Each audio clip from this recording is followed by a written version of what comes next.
காவிரி நீர்பிடிப்பு பகுதிகளில் கனமழை காரணமாக தொடர்ந்து தமிழகத்திற்கான தண்ணீரானது அதிகரித்துக் கொண்டிருக்கிறது. கடந்த 16ஆம் தேதி முதல் அந்த காவிரி நீர்பிடிப்பு பகுதிகளில் தொடர்ந்து கனமழை பெய்து வருகிறது. இதனால் கர்நாடகாவில் உள்ள கிருஷ்ணராஜசாகர் அணை மற்றும் கபினி அணைகள் தனது முழு கொள்ளளவை எட்டியதால் உபரி நீரானது முழுமையாக வெளியேற்றப்பட்டு வருகிறது. தற்பொழுது வினாடிக்கு 1 லட்சம் கன அடியை கடந்து உபரி நீரானது வெளியேற்றக் கொண்டிருக்கிறது. இதனால் தமிழகத்திற்கு வரும் தண்ணீரானது தொடர்ந்து அதிகரித்துக் கொண்டே இருக்கிறது.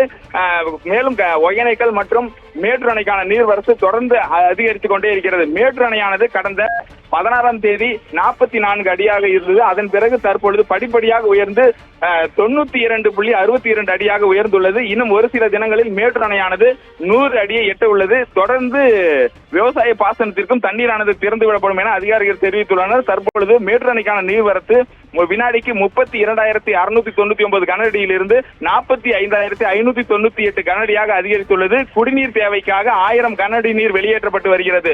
தொடர்ந்து மேட்டூர் அணைக்கான நீர்வரத்து அதிகரித்துள்ளதால் விரைவில் விவசாயத்திற்கான தண்ணீர் திறக்கப்பட உள்ளது. இதனால் விவசாயிகள் மத்தியில் பெரும் மகிழ்ச்சி ஏற்பட்டுள்ளது. ராஜே, விவரங்களுக்கு நன்றி ஆனந்த்.